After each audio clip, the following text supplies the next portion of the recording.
समझ रहे?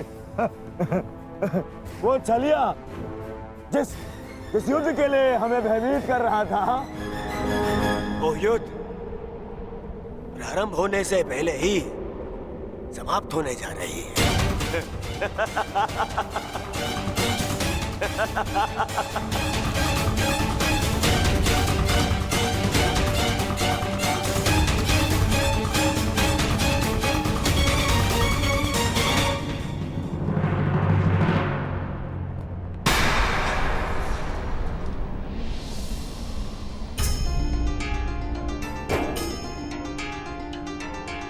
प्रणिपात पितामह।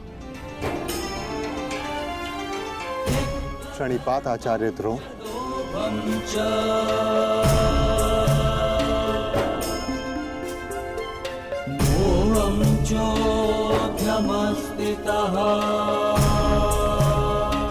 और उन सबको भी प्रणिपात जो आयु में, ज्ञान में, अनुभव में मुझसे बड़े। और मैं उन सबका अभिनंदन करता हूं जो एक योद्धा होने का कर्तव्य निभाने के लिए इस कुरुक्षेत्र में पधारे हैं।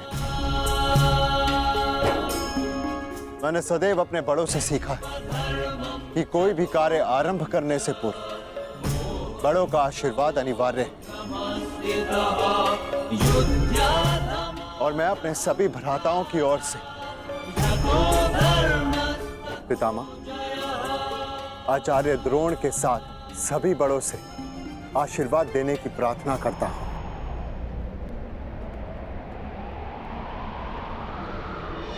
आयुष्मान भव।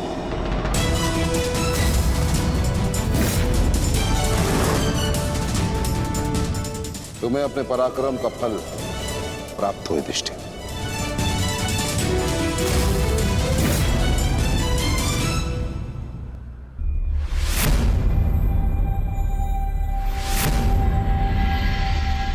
एक और पितामह है जिन्होंने मुझे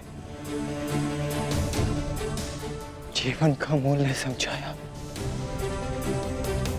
और दूसरी ओर गुरुद्रोण जिनके दी हुई शिक्षा ने अर्जुन से धनंजय बनाया।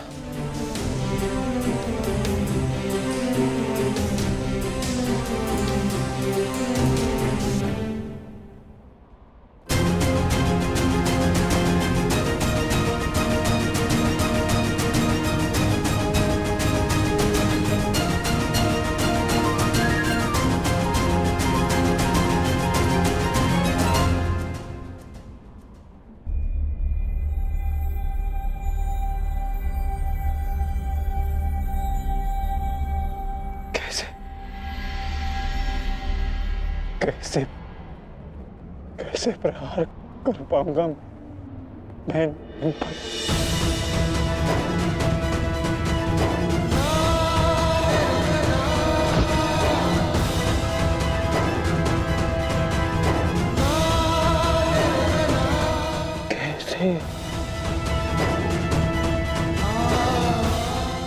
कैसे प्रहार कर पाऊंगा इन पर?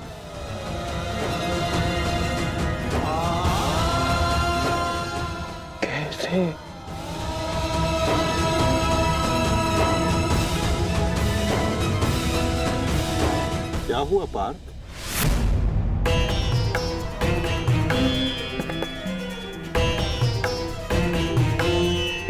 मेरी आपसे विनती है माधव, मेरे रथ को दोनों सेनाओं के मध्य में ले चलिए। संजय। जी महाराज। संजय, अपनी दिव्य दृष्टि से देखकर बताओ कि कुरुक्षेत्र के युद्ध में तत्पर मेरे पुत्रों और पांडवों की सेना के मध्य क्या क्या हो रहा है। जो आज्ञा महाराज।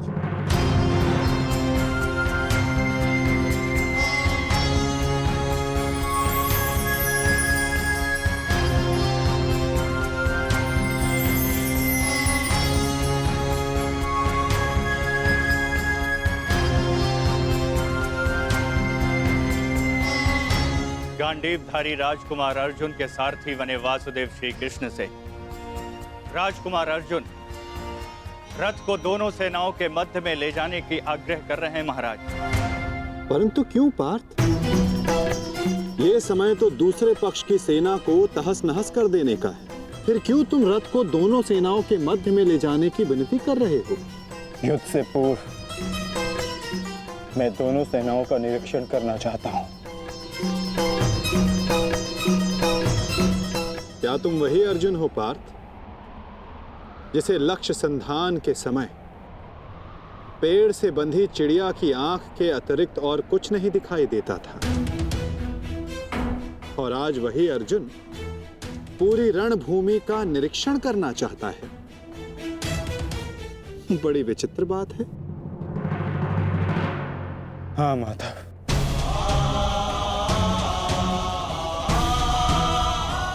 वो चिड़िया काष्ठ की बनी थी, परंतु जिनसे मैं युद्ध करने वाला हूं वो रक्त, अस्थि और मांस से बने मनुष्य हैं।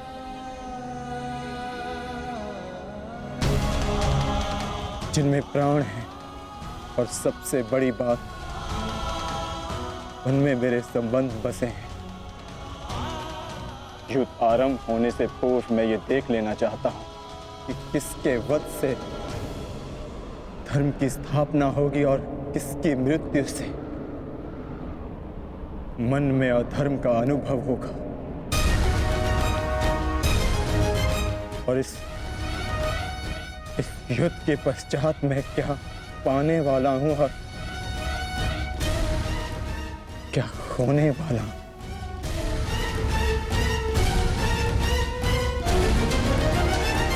तुम एक योद्धा हो अर्जुन, और तुम यहां अधर्म का बलिदान लेने आए हो,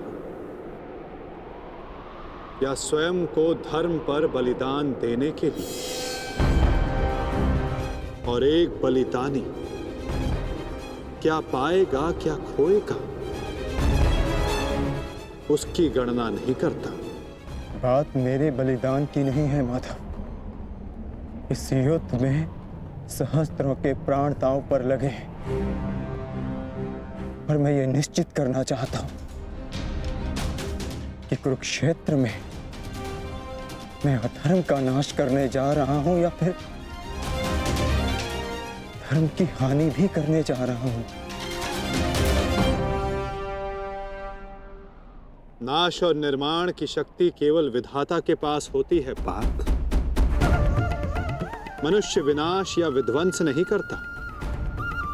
मनुष्य तो केवल ईश्वर का निमित्त मात्र होता है।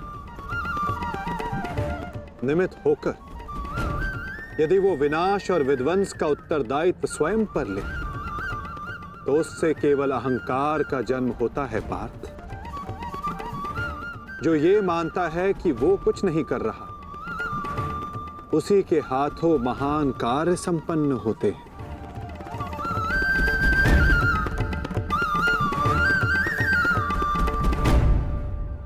परंतु मैं तुम्हारी कामना अवश्य पूर्ण करूंगा पार्थ, क्योंकि बलिदान भी एक प्रकार का दान होता है, और जिस दान को देने से पूर्व हाथ कांपे, वो दान फलदायी नहीं होता।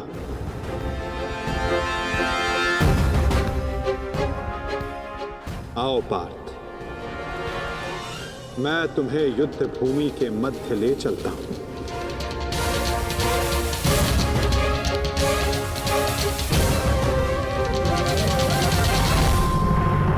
आओ पार्थ,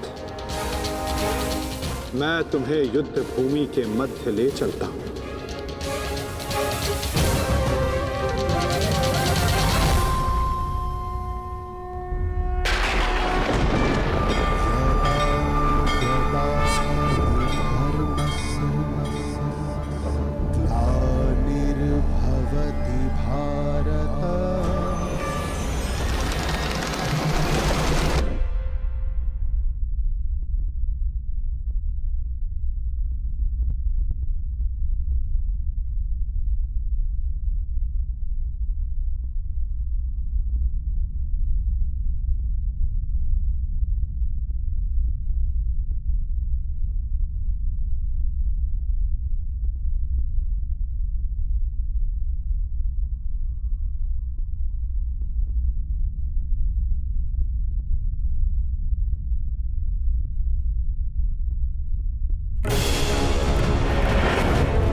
जिस प्रकार तुम कर्तव्य और कर्म के मध्य खड़े हो, उसी प्रकार तुम अब दोनों सेनाओं के मध्य खड़े हो पार्थ।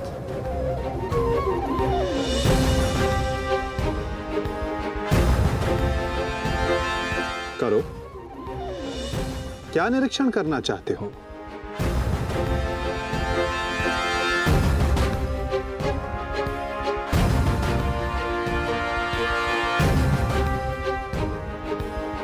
क्या हुआ पार्थ? ऐसा कौन सा भाव है जो तुम्हारे मन को विचलित कर रहा है? ऐसा कौन सा प्रश्न है जिसका उत्तर तुम्हें नहीं मिल रहा? यदि पूछोगे नहीं तो उसका समाधान कैसे पाओगे पार्थ? मैं जानता हूं तुम यही सोच रहे हो ना कि क्या यह युद्ध अनिवार्य है? क्या इतने योद्धाओं का वध, इतने जनों की हानि अनिवार्य है? क्या ये सब कल्याण के लिए है भी या नहीं? है ना पार्थ? यही विचार मेरे मन को विचलित किए जा रहे हैं माधव। क्या वास्तविकता में यह युद्ध अनिवार्य है? क्या राज्य, धारा, संपत्ति, ये सब पाने के लिए अपनों का वध करना धर्म है? क्या एक योद्धा का यही कर्तव्य है? बताइए, उत्तर दीजिए माधव।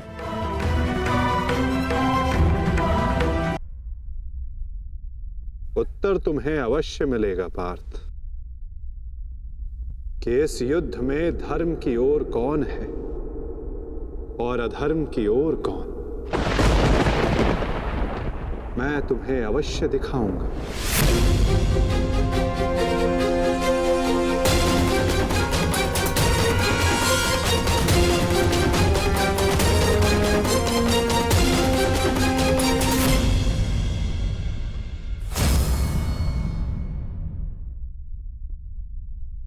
ये है वो हस्तिनापुर युवराज दुर्योधन जिसे रक्त रंजित करने की कल्पना मात्र से तुम्हारा मन डोल रहा है पार्थ। ये वही युवराज दुर्योधन है जिसकी कुदृष्टि सदा तुम्हारे परिवार पर डोलती आई है पार्थ। स्मरण है पार्थ? ये वही है जिसने पांचाली को भरी सभा में वैश्या सिद्ध करके अपनी जंघा पर बैठने का निमंत्रण दिया था। ओ दासी द्रौपदी, आकर मेरी जंगा में बैठो। कैसे एक पवित्र याज्ञ सैनी को भरी सभा में इसने मलिन करने का प्रयास किया था। वस्त्र हरण करो इस दासी द्रौपदी का। और ये तुम्हारे मातुल्य गांधार राज शकुनी, इन्होंने जब शकुन मनाया केवल तुम्हारे परिवार के अनिष्ट का शकुन मनाया पार्थ। तुम इन्हें मातुल्य कहते हो। मातुल्य का अर्थ है जिसे मां के तुल्य समझा जाए। और तुम्हारे इन्हीं मामा ने तुम्हारी माता को वारणा व्रत की लाक्षागृह की अग्नि में भस्म करने का प्रयास किया पार्थ।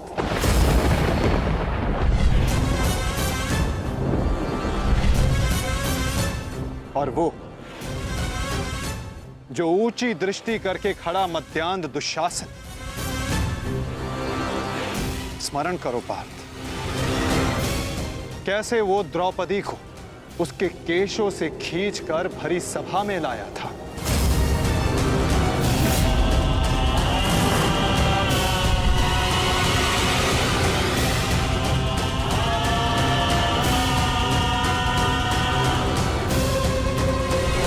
कैसे याज्ञ सैनी को भरी सभा में निर्वस्त्र करने का प्रयास किया था इसने।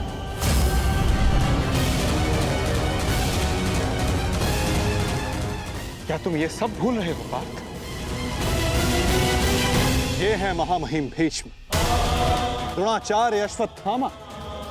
जब ये अधर्म हो रहा था तो ये सब मौन रहे। ये वो अत्याचार, वो अधर्म मौन रहकर देखते रहे।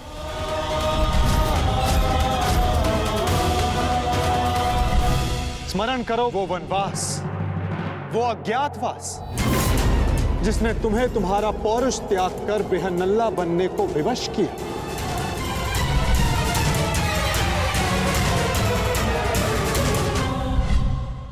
स्मरण करो उन प्रतिज्ञाओं को जो तुम पांचों ने वनवास जाते समय ली थी। 13 वर्ष पश्चात हम फिर लौटेंगे और इस बार आज्ञा नहीं, हम अपना अधिकार लेंगे। मैं प्रतिज्ञा लेता हूं कि पांचाली के अपमान पर अट्टहास करने वाले इन 100 कौरों को मैं अपने इन हाथों से यमलोक भेज दूंगा। ये मत समझना कि वन में हम विश्राम करेंगे दुर्योधन। हर पल प्रतिशोध की अग्नि में जलेंगे और जब लौटेंगे तो इतने बाण बरसेंगे, अंधकार छा जाएगा हस्तिनापुर के भविष्य पर, महायुद्ध होगा। जिस प्रतिशोध के लिए तुम सब ने 13 वर्ष तपस्या की, आज उस प्रतिशोध की अग्नि क्षीण हो गई है।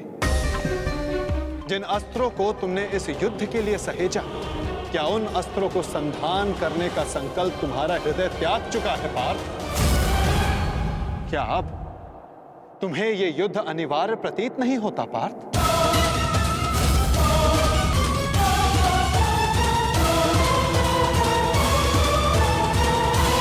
13 वर्ष तपस्या की, आज उस प्रतिशोध की अग्नि क्षीण हो गई है। जिस न्याय के लिए तुमने इतने वर्षों प्रतीक्षा की, आज तुम्हारा मन उसके लिए व्याकुल नहीं। जिन अस्त्रों को तुमने इस युद्ध के लिए सहेजा, क्या उन अस्त्रों को संधान करने का संकल्प तुम्हारा हृदय त्याग चुका है पार्थ? क्या अब तुम्हें यह युद्ध अनिवार्य प्रतीत नहीं होता पार्थ?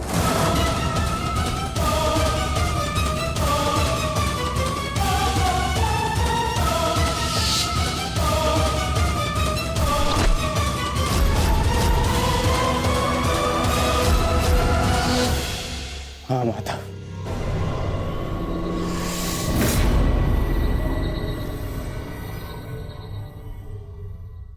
ये युद्ध अनिवार्य है। तो फिर तुम व्याकुल क्यों हो पार्थ? कहीं तुम्हें यह स्मरण तो नहीं हुआ है कि कैसे महामहिम भीष्म ने तुम्हें प्रेम दिया, तुम सबको संरक्षणा दी, वन से वापस बुलाकर तुम्हें तुम्हारा अधिकार दिया, कि कैसे आचार्य द्रोण ने तुम्हें सर्वश्रेष्ठ धनुधर बनाने के लिए एकलव्य को, कर्ण को धनुधर की विद्या से वंचित रखा और पाप का भार अपने सर पर लिया।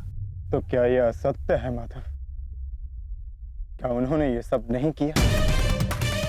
क्या उनका वध करना धर्म है?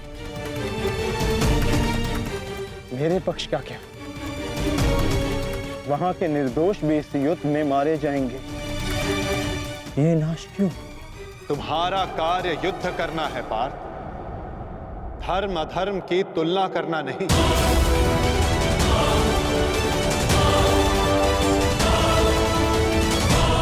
और केवल विपक्ष ही नहीं, तुम्हारा स्वयं का पक्ष भी तुम्हें दुर्बल बना रहा है। वहां भी सर्वत्र धर्म नहीं है पार्थ।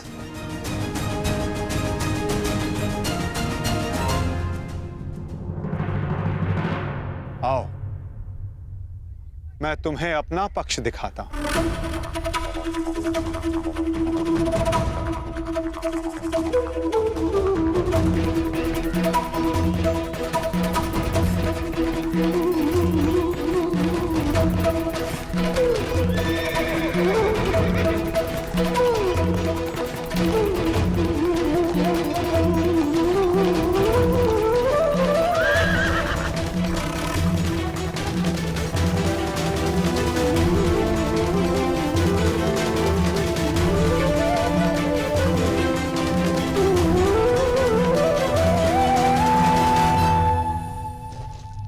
देखो अपने भ्राता युधिष्ठिर को, भ्राता भीम को, नकुल सहदेव को, अपने भतीजों को, अपने पुत्रों को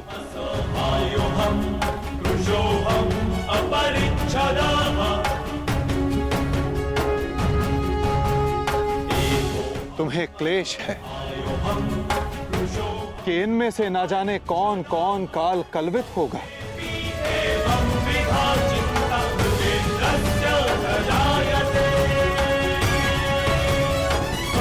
इनकी मृत्यु की संभावना तुम्हारे मन को दुर्बल बना रही है पार्थ।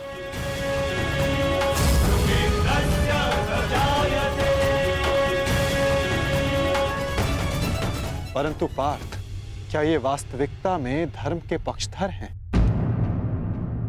तुम्हें प्रतीत होता है कि ये सब निरपराध मारे जाएंगे। तो बताओ, कौन है जो अपराधी नहीं, जो दोषी नहीं?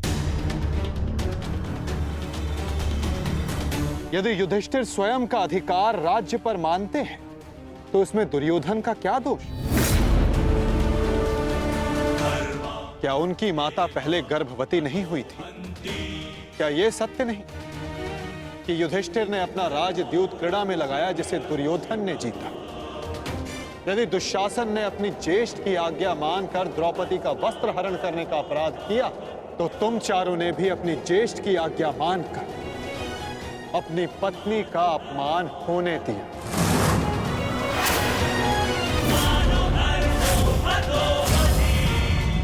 जिस कर्ण ने अपने कौशल से अपनी श्रेष्ठता सिद्ध की, उसे बार बार सूत पुत्र कहकर पुकारना क्या भीम का अपराध नहीं था? द्यूत क्रीड़ा के नियम जानते हुए भी युधिष्ठिर ने उसका प्रस्ताव स्वीकार किया। क्या यह युधिष्ठिर का अधर्म नहीं था? तो बताओ पार्थ, कहां धर्म है और कहां अधर्म? कौन दोषी है और कौन निर्दोष? बोलो पार्थ।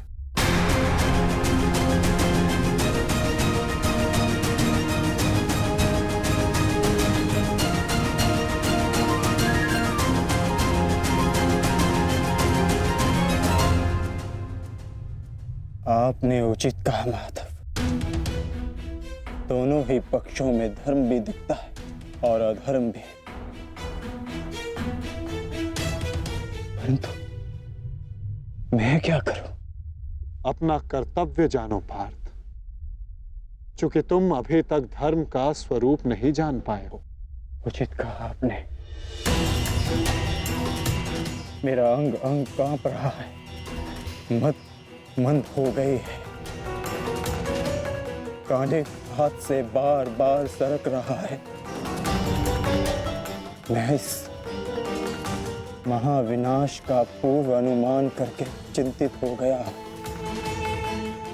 कोई अपमान इतना बड़ा नहीं, कोई प्रतिशोध इतना प्रबल नहीं कि सहस्त्रों के लाखों के प्राणों की आहुति देकर पूरा किया जाए। मैं इतने बड़े विध्वंस को, महाविनाश को स्वीकार नहीं कर पा रहा हूं माधव। विनाश से ही विकास का प्रारंभ होता है पार्थ। निर्माण के विज्ञान में विध्वंस का ज्ञान अति आवश्यक है। यदि एक डाली काटो तो उससे दो डालियां जन्म लेती। यदि एक नए पौधे का निर्माण करना हो तो उस फल को पेड़ से टूटकर दूर जाना होता है। जिस भारत के विध्वंस से तुम आज व्याकुल हो, कल वही नए भारत का सृजन करेगा पार्थ। यदि नया घर बनाना हो तो पुराने घर को तोड़ना होता है। क्लेव्यम मास मगमा पार्थ नैतत्वयि उपपद्यते। ये मोह, ये नपुंसकता एक योद्धा को शोभा नहीं देती पार्थ। उठो, जागो और अपना शस्त्र उठाओ पार्थ। तब तक संघर्ष करते रहो जब तक तुम्हें तुम्हारा लक्ष्य न मिल जाए।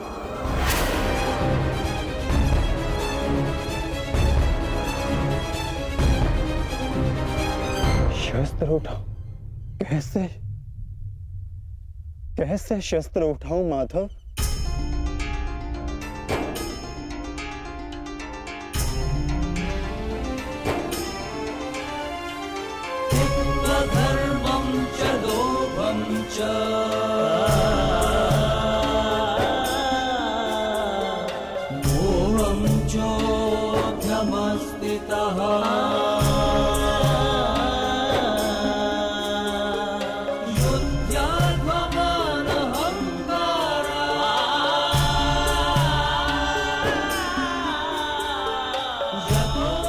जिनकी सेवा और आज्ञा पालन करना जीवन का धर्म है, उन पितामह पर, आचार्य द्रोण पर कैसे शस्त्र उठाऊं मैं? कैसे माधव? ये कौरव है तो मेरे भाई ही ना, सबकी धमनियों में एक ही रक्त है। इन्हें मारकर इंद्रप्रस्थ तो क्या, इंद्रलोक भी मिले तो क्या लाभ?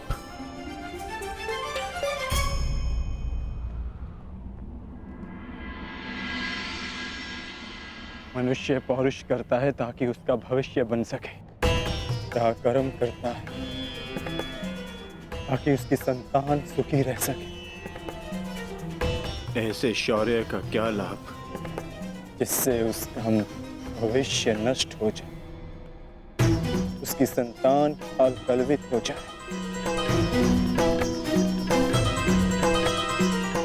इन लाखों सैनिकों को देखिए माता, इनमें से कितने सुरक्षित अपने घरों को लौटेंगे, कितनों की पत्नियां सुहाग का चिन्ह धारण करेंगी, कितने बालक अनाथ होंगे।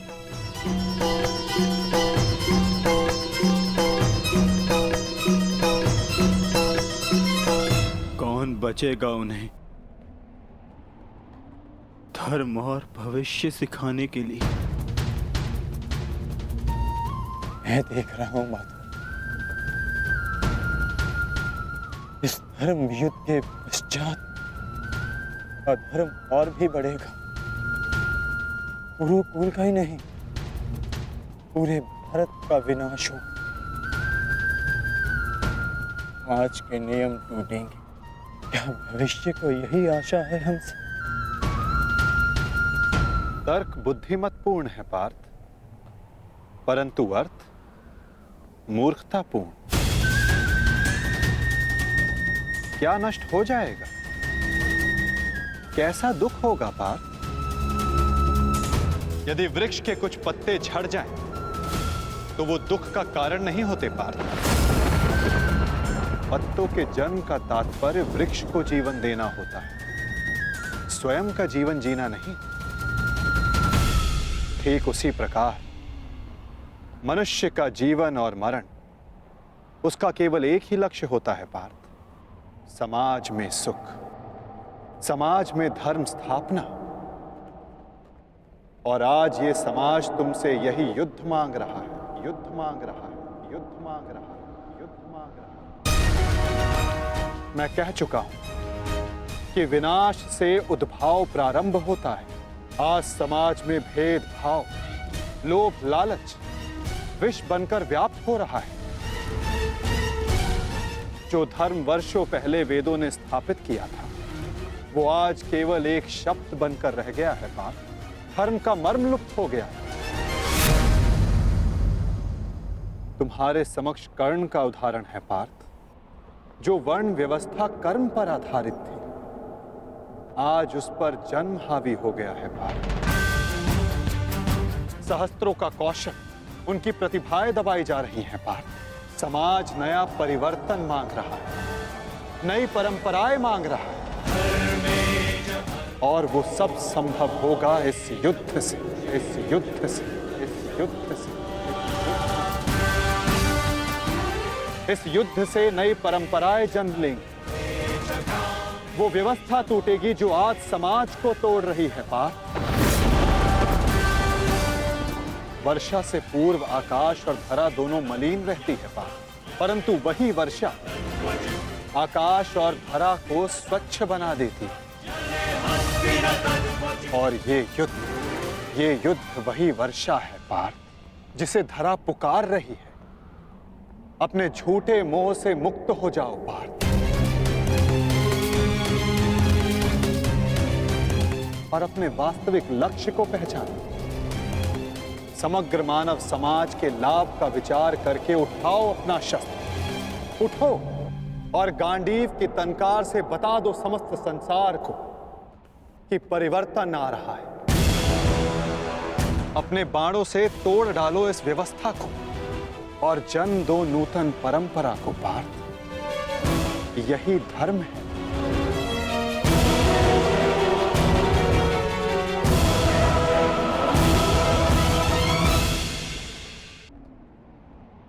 मैं आपके शब्द सुन पा रहा हूं माधव, परंतु इनका अर्थ हृदय तक नहीं जाता। मन संशय से इतना भरा, शस्त्र उठाने में स्वयं को असक्षम पाता हूं। मोह का आवरण धुंध बनकर दृष्टि के समक्ष। धर्म का संशय,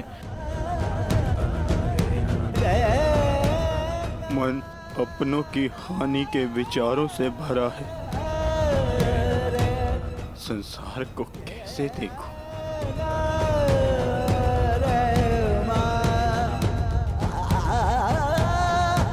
आप मेरे सारथी हैं माधव। इस युद्ध में ही नहीं, जीवन के मार्ग में भी आज मेरी आत्मा के सारथी बन जाइए और मेरी आत्मा को सत्य के मार्ग के दर्शन कराइए। मुझसे वो कहिए जिसे सुनकर मेरी निर्बलता दूर हो जाए।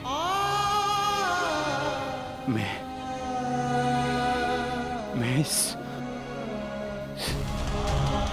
दुविधा के चक्कर से मुक्ति पाऊं।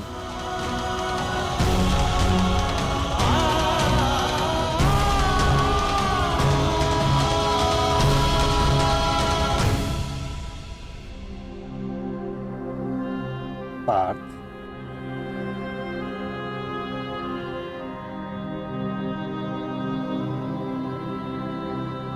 यदि जल की धारा में मुट्ठी डालोगे तो हाथ में जल नहीं आएगा, और यदि धारा में अंजलि बनाओ तो हाथ में जल आएगा। मुट्ठी अहंकार है पार्थ, और अंजलि समर्पण होता है। यदि समर्पण की अंजलि बनाओगे तो ही तुम सत्य का ज्ञान अर्जित कर पाओगे। समर्पण करो पार्थ।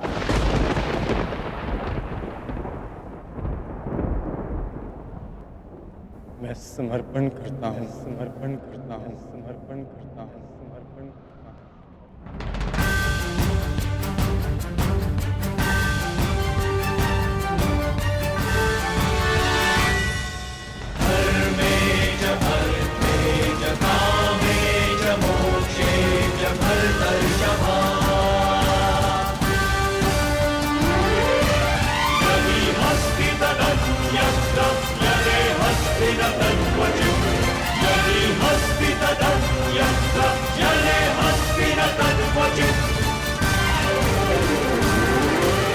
तो ठीक है पार्थ, यदि तुम सत्य जानने को उत्सुक हो तो मैं तुम्हें सत्य, धर्म और कर्म का ज्ञान देता हूं।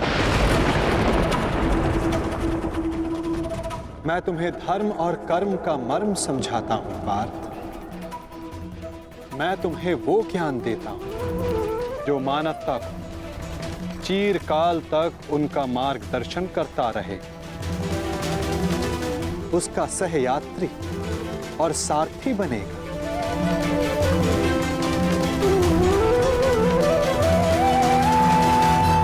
तो समर्पण भाव से सुनो पार्थ, वो ज्ञान जो मैं तुम्हें अर्पण करने वाला हूं। यदा यदा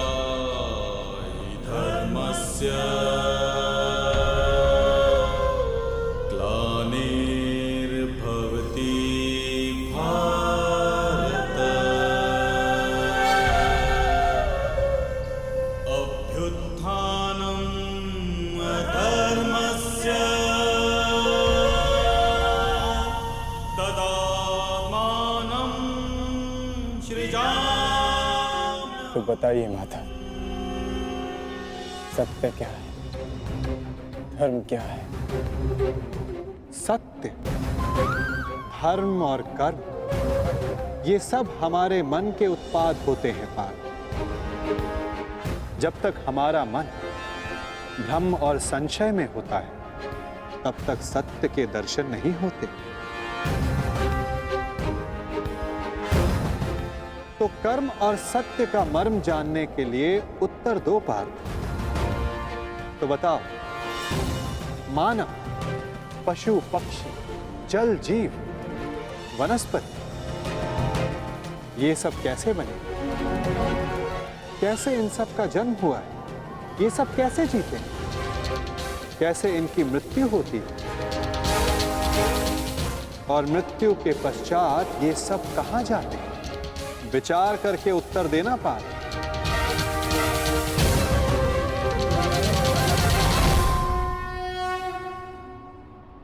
क्योंकि इसी प्रश्न में तुम्हारे भ्रम का उत्तर छिपा हुआ है। तो बताओ। देह मिट्टी से बना है माधव, वायु श्वास बनकर उसे जीवन देती है,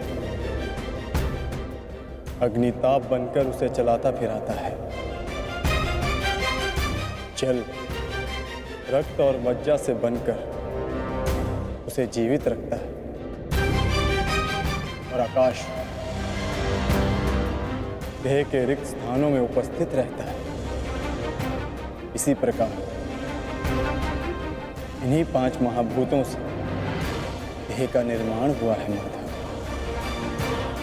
और मृत्यु के पश्चात इन्हीं 5 भूतों से इसका विलय हो जाता है।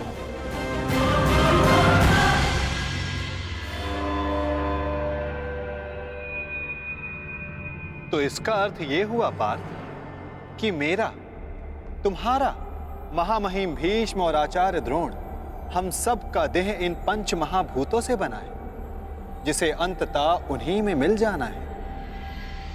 तो मोह किसका पार्थ? इस माटी से बने देह का?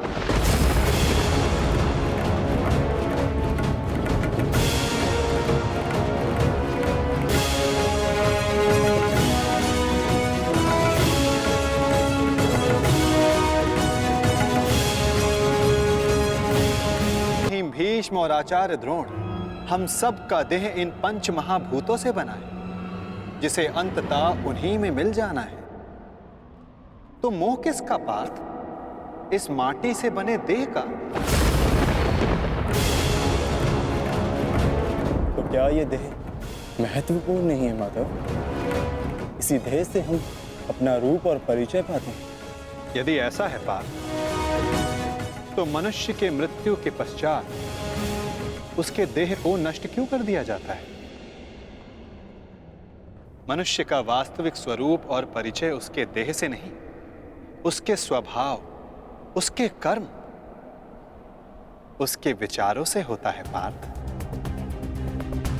जब मनुष्य का देह नष्ट हो जाता है, इस संसार में नहीं रहता, तो मनुष्य के कर्म और उसके विचार उसका परिचय बनकर इस संसार में रहते हैं पार्थ।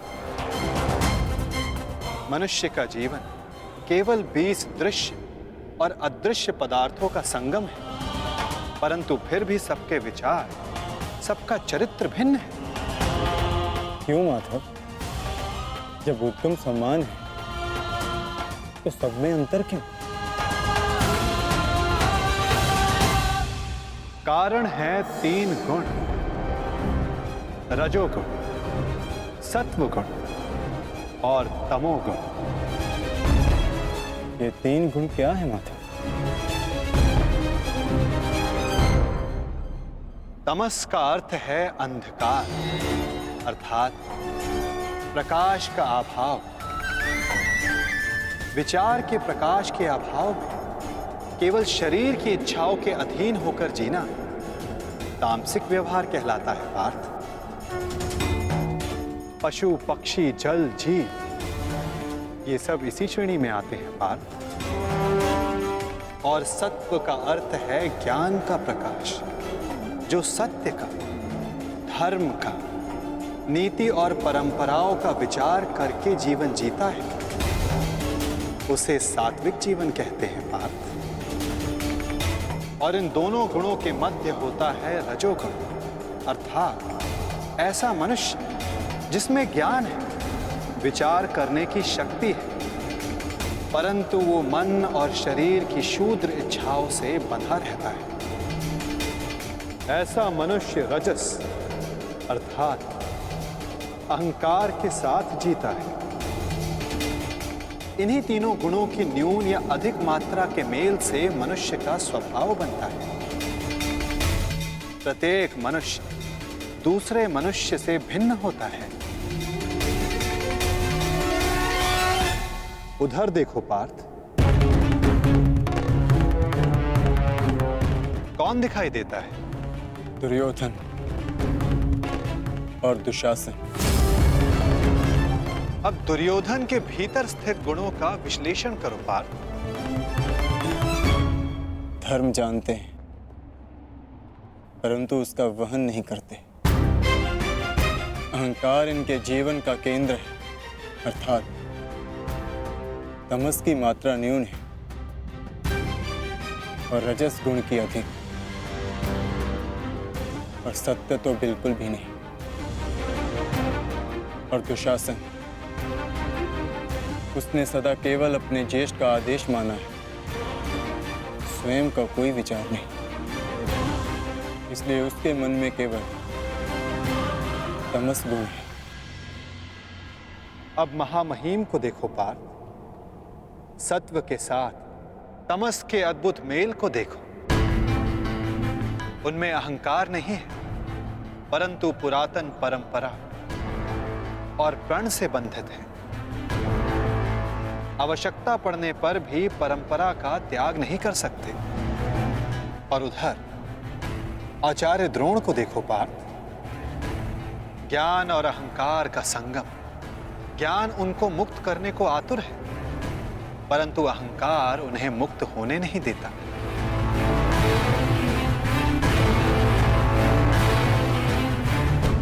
परंतु माता, यदि मनुष्य का स्वभाव इन गुणों के मेल से आकार पाता है,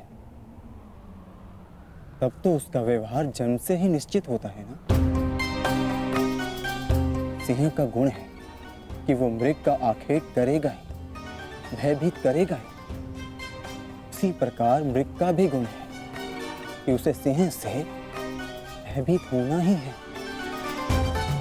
यदि किसी का अपराधी और अधर्मी होना निश्चित है, तो फिर हम क्यों किसी के कर्मों की प्रशंसा करते हैं? क्यों हम किसी को अपराधी मानकर उसे दंड देते हैं? क्या आवश्यकता है किसी के नाश की? क्या आवश्यकता है किसी के प्रतिकार की? उत्तम प्रश्न है पार्थ, परंतु मनुष्य का कर्म जानने से पूर्व यह समझ लेना आवश्यक है कि मनुष्य वास्तव में है क्या। क्या मनुष्य केवल पंच महाभूतों का मेल है? नहीं, मनुष्य केवल पंच महाभूतों का, पंच पदार्थों का, पंच ज्ञान इंद्रियों, पंच कर्मेन इंद्रियों और 3 गुणों का मेल नहीं। इन 23 गुणों के अतिरिक्त भी एक शक्ति है जो मनुष्य को विचार करने की, धर्म और कर्म समझाने की, उसको भिन्न बनाने की शक्ति देती है, और वो शक्ति है चेतना। इन 24 तत्वों का मेल ही प्रकृति है पार्थ। जो मनुष्य योनि नामक यंत्र में वास करती है, पुरुष अर्थात परमात्मा का अंश। जब पुरुष और प्रकृति अर्थात आत्मा और परमात्मा का मेल होता है, तभी जाकर मनुष्य का देह जीवित रहता है। यदि मनुष्य परमात्मा का अंश है तो फिर ये आत्मा क्या है? इसे कैसे जाना जाए? तुम एक महारथी हो और इस रथ का उपयोग करते हो। उसी प्रकार आत्मा इस शरीर नामक रथ का, इस यंत्र का उपयोग करती है, परंतु आत्मा शरीर नहीं होती। एक रथ के टूट जाने पर जिस प्रकार रथी का नाश नहीं होता, उसी प्रकार शरीर के नष्ट हो जाने पर आत्मा का नाश नहीं होता। नयनम चिंदन्ति शस्त्राणि नयनम दहति पावक न चैनम क्लेद्यंतापो न शोषति मारुता।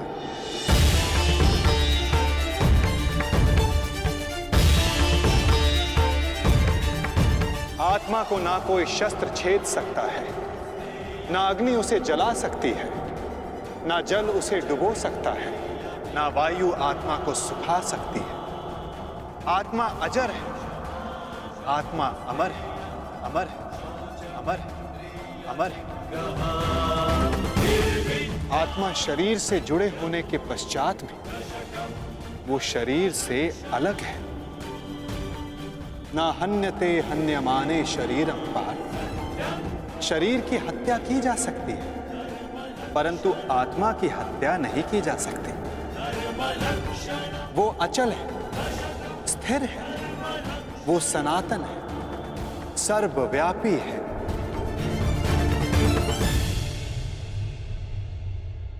जिस प्रकार हम पुराने वस्त्रों को त्याग कर नया वस्त्र धारण करते हैं, ठीक उसी प्रकार हमारी आत्मा देह नष्ट हो जाने के पश्चात नया देह धारण कर लेती है।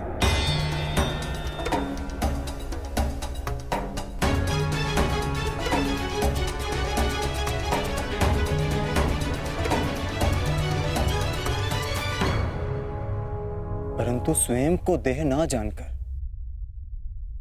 मैं आत्मा को कैसे जान सकता हूं माधव?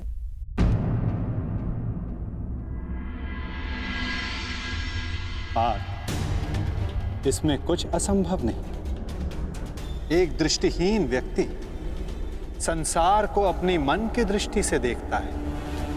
बोलने में असक्षम व्यक्ति प्रयास करके अपने संकेतों से संसार को समझाता है। जिनके हाथ पांव नहीं होते वो भी पुरुषार्थ करते हैं। तो आत्मा को जानना भी इतना कठिन कार्य नहीं है पार्थ।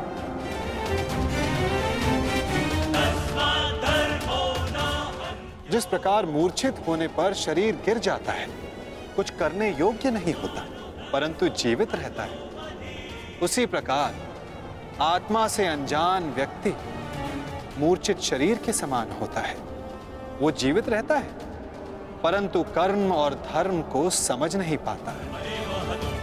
जो मनुष्य अपने भीतर जाकर उस परमात्मा के अंश की खोज करता है, वो जान जाता है कि वो केवल इंद्रियों का संगम है, केवल ये शरीर नहीं, केवल भाव नहीं, वो स्वयं को आत्मा के रूप में पहचान लेता है।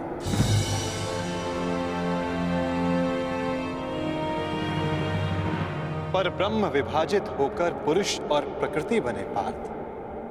फिर प्रकृति की प्रत्येक वस्तु में आत्मा का वास हुआ।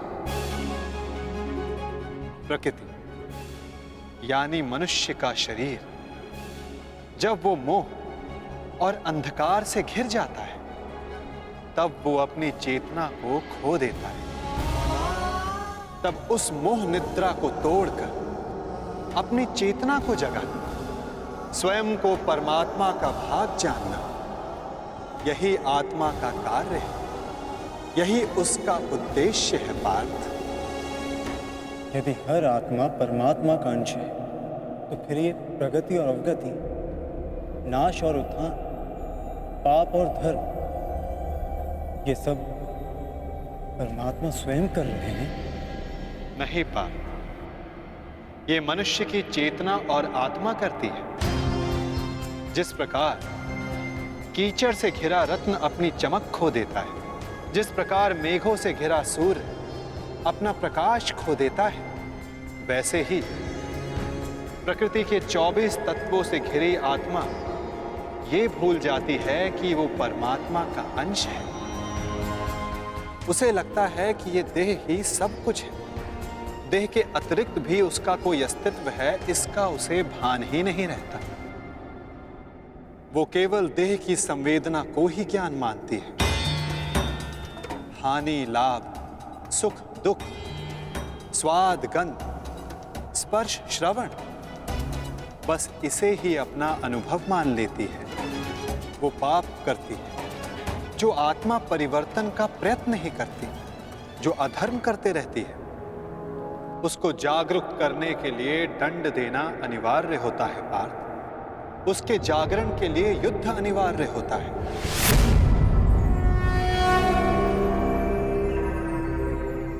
अर्थात ये युद्ध अनिवार्य है। मैं शरीर नहीं। हाँ पार्थ, तुम भी ये शरीर नहीं, तुम भी आत्मा हो। और इस युद्ध भूमि में खड़ा प्रत्येक योद्धा वैसा नहीं जैसा तुम उसे जानते हो। वो सभी आत्माएं हैं, मोह, अहंकार और अंधकार से घिरी हुई। कुछ समय के लिए आत्मा इनके शरीरों में वास कर रही है। शरीर मरेंगे, किंतु सब अमर हैं। अपनी अपनी देह को त्याग कर सब नया शरीर धारण करें, और बार बार तब तक ऐसा होता रहेगा जब तक आत्मा से मोह और अहंकार का आवरण नहीं हट जाता, जब तक वो स्वयं को पवित्र आत्मा, शुद्ध आत्मा के रूप में नहीं जान लेती और अधर्म का त्याग करके धर्म में दृढ़ नहीं हो जाती।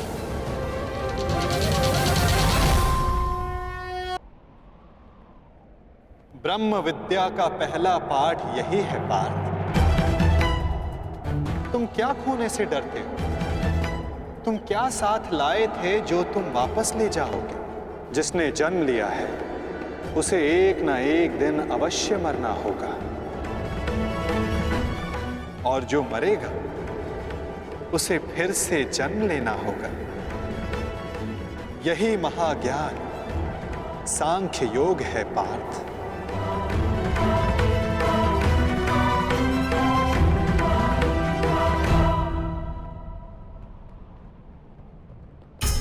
जब मनुष्य स्वयं को परमात्मा के अंश के रूप में जान लेता है, तब उसे ज्ञात हो जाता है कि सृष्टि ही परमात्मा है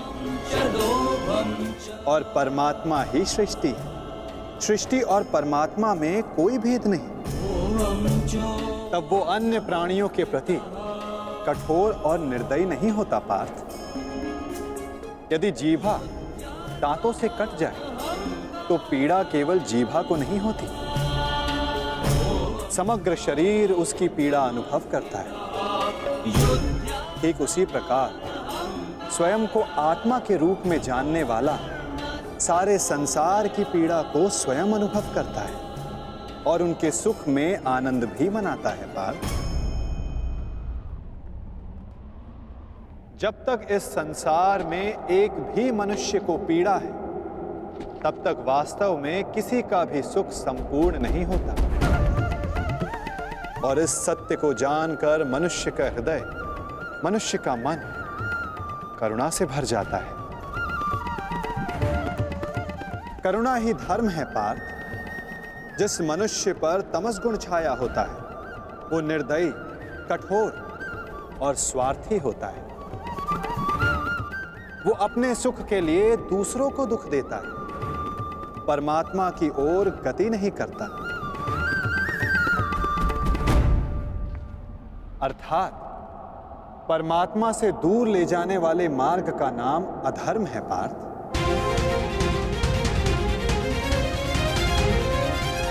अर्थात अधर्म तो अज्ञान का दूसरा नाम है माधव। परंतु अज्ञानी और अपराधी में अंतर नहीं होता। क्या अज्ञानी के लिए दया आवश्यक नहीं?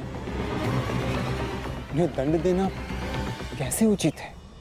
जब एक अज्ञानी ज्ञान का मूल्य जानने को सज्ज ना हो तो दंड ही समाधान है पार्थ, और दंड ही दया है, उसके प्रति भी और दूसरों के प्रति भी। सृष्टि की गति सदा परमात्मा की ओर हो, यह आवश्यक नहीं पार्थ। कभी कभी ऐसी स्थिति भी आती है जब अधर्म, मोह और अज्ञान बढ़ जाता है, धर्म के नाश का भय उत्पन्न हो जाता है। यदि संसार से धर्म लुप्त हो जाता है तो करुणा भी नष्ट हो जाती है, सत्य भी नष्ट हो जाता है। यदि भविष्य में आने वाली पीढ़ियों को धर्म प्राप्त हो सके, इसलिए आज अधर्मियों का वध करके धर्म स्थापना का कर्तव्य तुम्हारा है पार्थ। अपनी निर्बलता त्यागो पार्थ और युद्ध के लिए सज्ज हो जाओ।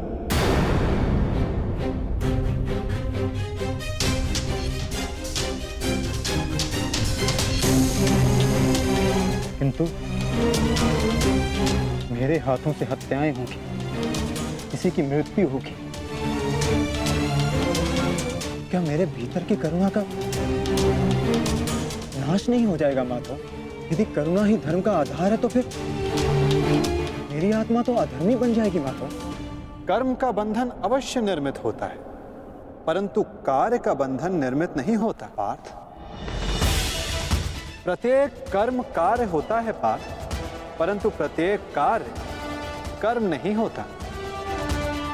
कर्म उस कार्य को कहते हैं जब मनुष्य उस कार्य से फल की इच्छा रखता है।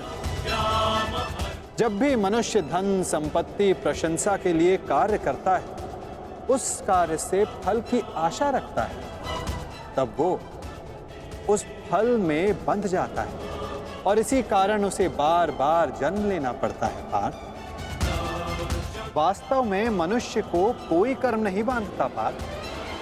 उस कर्म से जुड़ी फल की आशाएं, फल की कामना मनुष्य को बांधती है। वो कैसे माधव?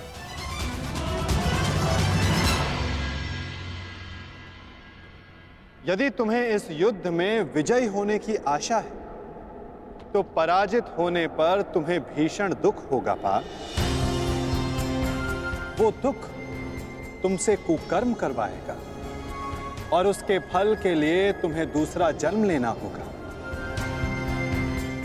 और यदि तुम्हें विजय प्राप्त हुई तो वो तुम्हारा अहंकार बढ़ाएगा और उस अहंकार से तुम्हें विश्व विजयी बनाएगा,